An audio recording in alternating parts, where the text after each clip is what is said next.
What if saying no to a loved one meant not just a strained relationship, but a brutal, life-altering betrayal? This is my story. I am Audrey, 32 years old, and I never thought my own sister would watch me bleed. I never expected that refusal would leave me with a dislocated shoulder and blood streaming down my face. Our parents worked hard to provide for us, but were never wealthy. Dad was a high school economics teacher, and Mom worked as a nurse at the local hospital. Always have 6 months of expenses saved, Dad would remind us while helping us set up our first bank accounts. Those lessons sank deep into my psyche. While Natalie was always a bit more carefree with money, despite our different approaches to finances, we remained incredibly close through our teenage years. I admired her confidence and how she seemed to navigate social situations with ease, while I was more reserved. I followed her educational path 4 years later, working part-time jobs to supplement the scholarships I had earned. After graduation, I landed an entry-level position at a marketing firm and worked my way up steadily to become an office manager by age 29. My career progress allowed me to save consistently, and last year I achieved a major milestone, purchasing my own 2-bedroom condo in a nice part of the city. It was modest, but it was mine, and I felt immense pride in this tangible proof of my financial discipline. Natalie took a different path. She worked various jobs after college, never quite finding her niche. 3 years ago, she met Greg at a friend's barbecue. He worked in sales for a telecommunications company, and while his income fluctuated based on commissions, they appeared to be managing well. At the time, I attributed this to his sales background and interest in financial topics. Later, my father quietly reminded me, investment requires knowledge and caution. I hope Greg knows what he is doing. Around this time, I had started dating Tyler, a police officer I met when he responded to a minor break-in at our office building. He was kind, steady, and shared my practical approach to life. Tyler noticed this behavior but graciously avoided confrontation for my sake. Looking back, I can see how the foundation was being laid for what would later happen. Greg was assessing my financial position while crafting an image of prosperity that his and Natalie's actual finances did not support. My sister was becoming increasingly entangled in his worldview, where material possessions signified success and family connections were resources to be utilized. The last truly peaceful family gathering was my 32nd birthday, just 4 months ago. My parents hosted a small dinner party, and Natalie gave me a beautiful handmade bracelet, a throwback to our childhood when we would craft jewelry for each other. Natalie called, her voice bubbling with excitement, inviting me to dinner at their apartment. I arrived with a bottle of wine, assuming perhaps they were expecting a baby. The apartment was notably tidy, with candles lit and a lavish meal prepared. "So what is this big news?" I asked as Natalie served dessert, a homemade tiramisu, my favorite. "We found our dream home," Natalie explained, her eyes shining. "Not just considering," Greg said with a broad smile. "We put in an offer yesterday, and it was accepted this morning." I nearly choked on my dessert. Greg must have read my expression. "I know what you're thinking," he said smoothly, "but I'm in line for a major promotion next month. The regional director position is practically mine." This was the first I had heard of any promotion. In fact, Greg had changed companies twice in the 3 years they had been married, each time describing it as a strategic move, but never quite achieving the success he predicted. The thing is, with Greg changing jobs recently, the bank needs a little extra security on the loan. On the drive home, my mind raced. If they defaulted entirely, I would be responsible for their debt, potentially losing my own home and savings. "I do trust you," I assured her. "But this is business, and mixing family with major financial commitments can get complicated. Maybe there are other options, like waiting a few months until Greg has actually secured the promotion. Natalie told me about your concerns. Thought you would support your sister's happiness. Guess blood isn't as thick as water after all." Natalie seemed caught in the middle, trying to maintain normal conversation while exchanging anxious glances with her husband. "So now we need to prove ourselves to you?" Greg's voice rose slightly. "Your sister isn't enough of a guarantee for you?" As the evening ended, Natalie hugged me stiffly. "I thought I could count on you," she whispered, and the hurt in her voice pierced me deeply. My mother walked me to my car later. "Be careful, Audrey," she advised. Your father and I have noticed Greg can be intense about getting his way. Whatever you decide, make sure it's what you truly believe is right. I needed to protect myself while trying to preserve my relationship with Natalie. 2 weeks passed with an uncomfortable silence between Natalie and me. I tried reaching out several times, suggesting lunch or our usual weekend shopping trips, but received only brief, non-committal responses. Audrey, it's me. Natalie's voice sounded strained. I've given this a lot of thought, I began carefully, and I just don't think I can take on that level of financial risk right now. Risk? What risk? Her tone sharpened. This isn't about risk, Audrey. This is about family loyalty. The comparison between a small short-term loan and a 30-year mortgage guarantee was so absurd that I was momentarily speechless. This surprised me. Have they said that to you directly? Greg says your boyfriend is probably poisoning you against us. Tyler has never liked Greg. The conversation deteriorated further, ending with Natalie in tears and me feeling both guilty and manipulated. I called my parents immediately after, and as I suspected, they had never expressed disappointment in my decision. The next escalation came without warning. 2 days later, while I was conducting interviews for a new administrative assistant position, the receptionist called to say I had visitors. Stepping into the lobby, I found Natalie and Greg waiting, both dressed formally as though coming from a business meeting. We need to talk to you, Greg stated firmly. It can't wait. Acutely aware of my professional environment, I led them to a small conference room. I'm in the middle of interviews today. What's so urgent? We don't want other options. His voice rose enough that I glanced anxiously at the door, hoping my colleagues couldn't hear.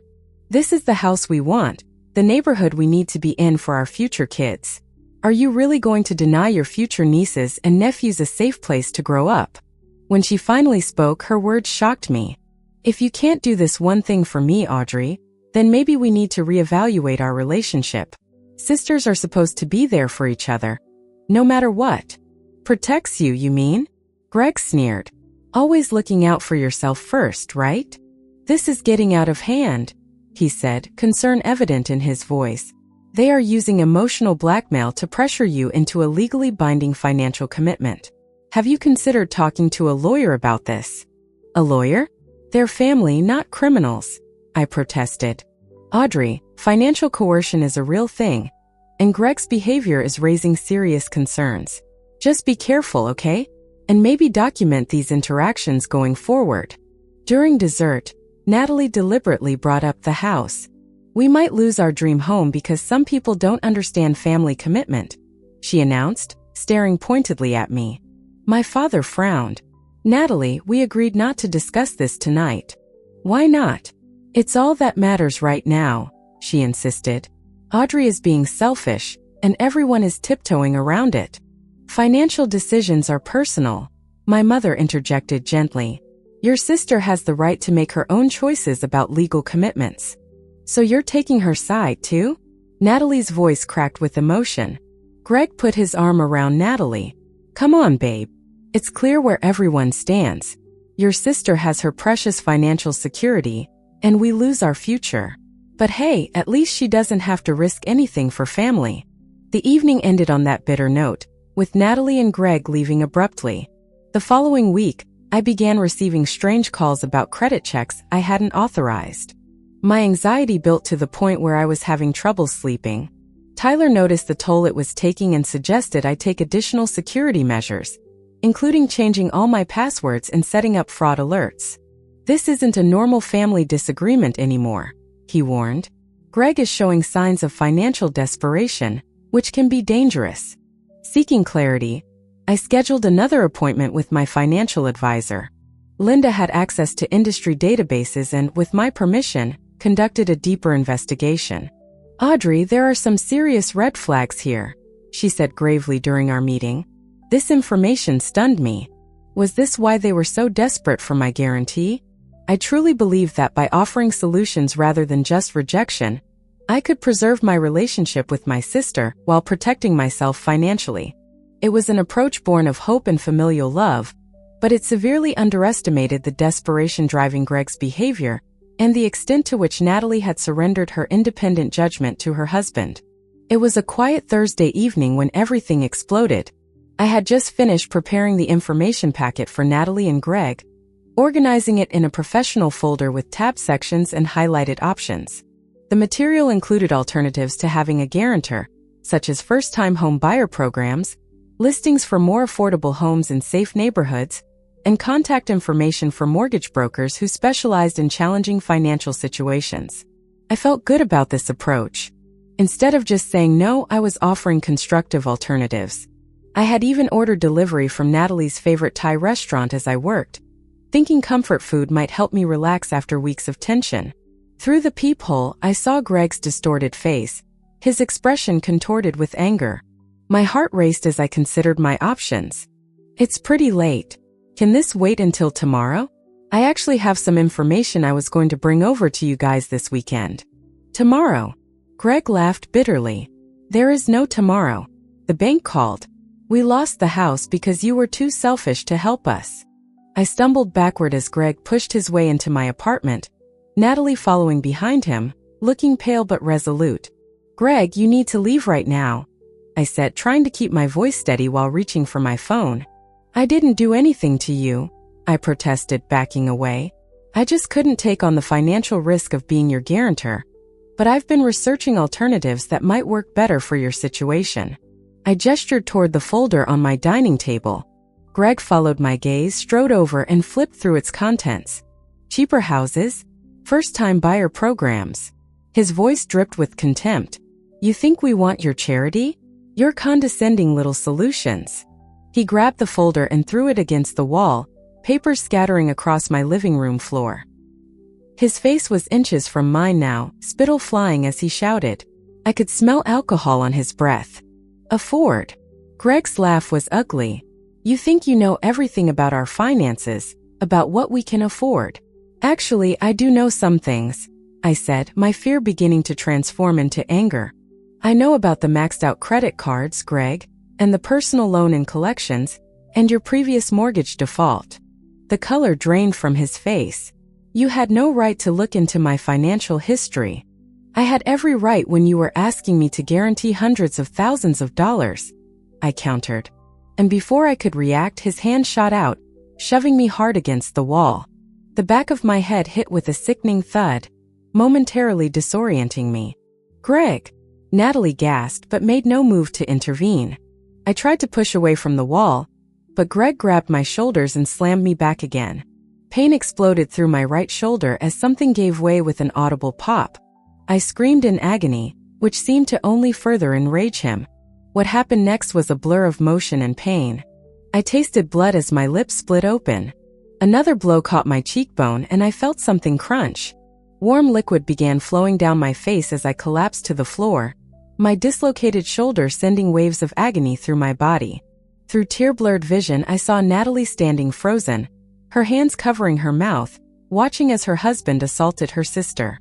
I reached toward her with my good arm. Natalie, please, I begged. Not to help me, not to stop him, just to leave. Greg stepped back, breathing heavily, looking down at me with contempt rather than remorse. As they moved toward the door, I managed to choke out, Natalie, how can you let him do this? My sister paused in the doorway, her face a mask I couldn't recognize. The stranger wearing my sister's face looked at me coldly and said the words that would haunt me. You should have just signed the mortgage. The physical pain was excruciating, but it paled in comparison to the shattering of my heart. I realized that the sister I loved had chosen to side with my attacker rather than help me in my moment of greatest need. I don't know how long I lay on my apartment floor, drifting between shock and waves of pain. I needed medical attention. The apartment swam in and out of focus as I assessed my options. My neighbors were mostly young professionals who kept to themselves. Screaming for help might work, but I wasn't sure I could make enough noise in my condition. Finding my keys brought tears of relief. The journey from my second-floor apartment to the parking lot was a nightmare of pain and determination. I could only use the railing with my left hand, which meant descending sideways one agonizing step at a time. Twice I nearly fell when my knees buckled. By the time I reached my car, my blouse was soaked with blood and sweat. Driving one-handed with a dislocated shoulder and a possible concussion was dangerous, but I saw no alternative. Every bump in the road sent fresh waves of pain through my body. Almost there. Just a few more blocks. Stay awake. Keep driving. Almost there. The 15-minute drive took nearly 40 minutes as I navigated cautiously, fighting through pain and disorientation. I parked haphazardly in their driveway and staggered to their front door. My attempt to ring the doorbell turned into me slumping against the doorframe, my strength finally deserting me. "Dad," I managed to whisper. "It's me." The door swung open, and I will never forget the horror that transformed my parents' faces as they saw me. My mother's scream seemed to come from far away. "Audrey! Oh my God, what happened to you?" "Greg," I said, my words slurring through swollen lips. "He attacked me." Natalie watched. That was all I managed before collapsing completely. The safety of my childhood home allowing me to finally surrender to the pain and shock. I vaguely registered being lowered gently to the floor as my mother frantically dialed 911. "Who did this, Audrey? Did you say Greg did this to you?" I tried to nod, which sent fresh pain shooting through my skull. "Mortgage," I mumbled. "Because I wouldn't sign." "Dear God," my mother sobbed, joining us on the floor. Her face is barely recognizable. The wait for the ambulance felt eternal. My mother held a cold compress to my face while my father kept talking to me, trying to keep me conscious. "Ma'am, can you tell me who did this to you?" His voice was gentle but professional. "And where did this happen?" "Jesus," he muttered before catching himself. "I mean, that shows incredible strength, ma'am. We'll need a formal statement, but let's get you medical attention first." As the paramedics transferred me to a gurney, I heard the officer speaking quietly to his partner. The ambulance ride was a blur of pain and medical terminology. In the emergency room, a team of medical professionals swarmed around me. X-rays confirmed the dislocated shoulder, and the procedure to reset it was excruciating despite medication. My face required multiple stitches, and the ophthalmologist expressed concern about potential damage to my right eye from the orbital bone fracture. He must have come straight from his shift after seeing my text. "Not your fault," I managed through swollen lips. "Stay," I whispered. "Please stay." "Yes," I confirmed, the betrayal still fresh and raw. She watched, then left with him. My parents arrived at the hospital after giving their own statements about my condition when I reached their home. My father's face was tight with controlled fury. My mother's was streaked with tears. They spoke with the doctors, arranged for my overnight admission for observation due to the concussion, and assured me they would handle everything. "How did we not see this coming?" My father's voice was hollow with guilt. "How did we miss what kind of man he truly was?" "Abusers are often skilled at presenting different faces to different people," Tyler explained gently. "And financial desperation can trigger violence in people with underlying control issues." Their voices faded as I drifted into a medicated sleep. My last conscious thought was wondering how completely my life had shattered in a single evening, and how the sister I had loved my entire life had become a stranger, watching me bleed without lifting a finger to help. The morning after the assault brought harsh fluorescent lights, the sterile smell of hospital disinfectant, and the full reality of what had happened. My parents were already there when I awoke, my mother dozing in the visitor's chair while my father stood at the window, staring out with the rigid posture of a man containing volcanic rage. A nurse came in to check my vitals and change the dressing on my face. She held up a small mirror, and I hardly recognized the person staring back at me. My right eye was swollen completely shut, surrounded by deep purple bruising that extended across my cheekbone. Stitches zigzagged across my eyebrow and upper lip. My face was so distorted by swelling that I looked like a grotesque caricature of myself. "The swelling will go down significantly over the next few days," the nurse assured me kindly. "And the plastic surgeon did an excellent job with the stitches. The scars should be minimal." Scars. I would have scars from this physical reminders of my sister's betrayal that I would see every time I looked in a mirror. The thought brought fresh tears which stung the cuts on my face. 2 police officers arrived mid-morning, neither of them Tyler, to avoid any conflict of interest given our relationship. One introduced herself as Detective Sarah Martinez, a member of the Domestic Violence Unit. Her partner, Officer Jenkins, had kind eyes that contrasted with his imposing physical presence. "Miss Moore, I know this is difficult, But we need to take your formal statement about what happened last night, Detective Martinez explained. We will need to photograph your injuries as well, if that's all right. For the next hour, I recounted every detail of the attack, from the moment Greg pounded on my door to Natalie's final, devastating comment before they left me bleeding on the floor. Officer Jenkins documented my injuries with a camera, his jaw tightening as he photographed the extensive bruising on my shoulder and face. Have they found Greg yet? I asked when they had finished. Detective Martinez shook her head. Not yet, but we have officers at their apartment and your sister's workplace. There's an alert out for his vehicle. We will find him. And my sister? The officers exchanged glances. We would like to speak with her as well. Her role in this incident needs clarification. After they left, my father finally spoke. The locksmith is changing your apartment locks today. You will stay with us when you're released until we figure out something more permanent. Dad, I can't impose on you and Mom like that. This is not a discussion, Audrey, he said firmly. That man knows where you live. Until he is in custody, you are not staying alone. His protectiveness nearly broke me. Where was this protection when I was being beaten? Why had Natalie not shown even a fraction of this concern? The next few days passed in a blur of medical evaluations, pain management, and official paperwork. I was released from the hospital with my arm in a sling, prescriptions for pain medication and antibiotics, and instructions for concussion recovery.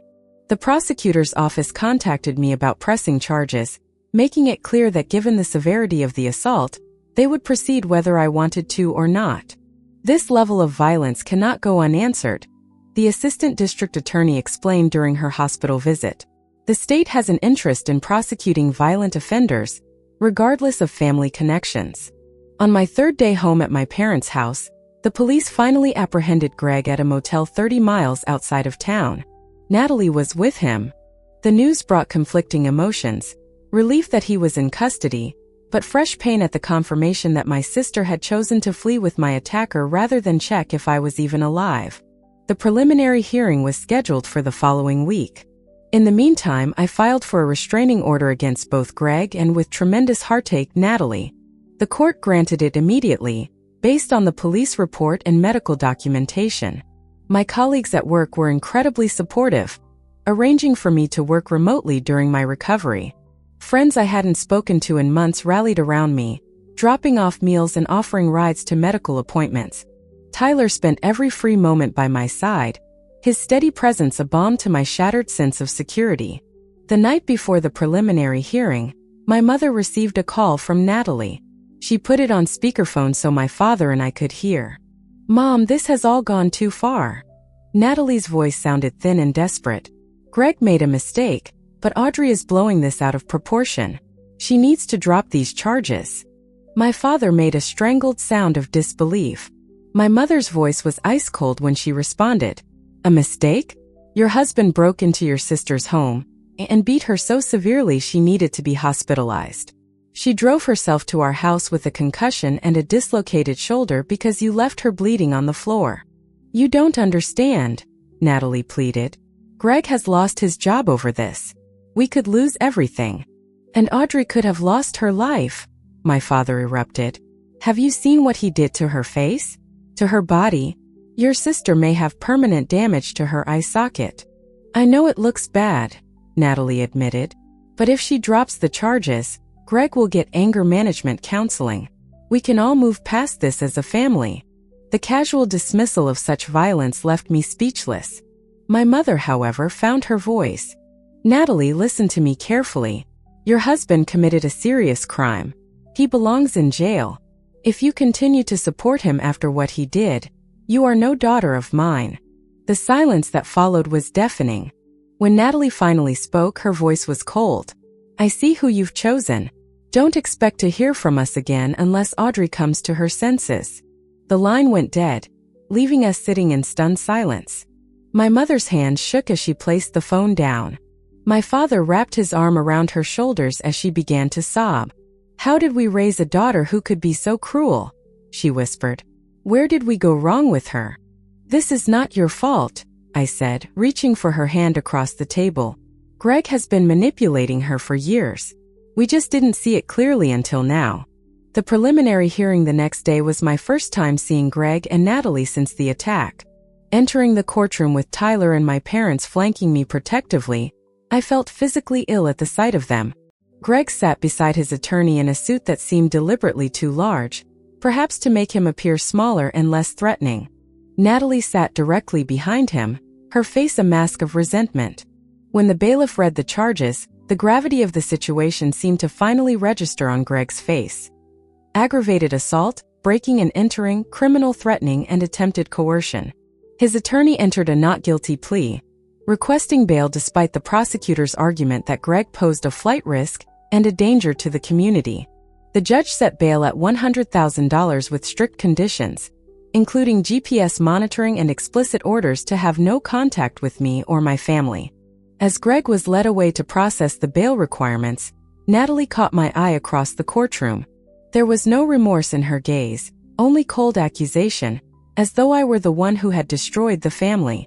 Outside the courthouse, reporters had gathered, alerted to the case by police records. My father shielded me from their cameras while Tyler helped me into the car.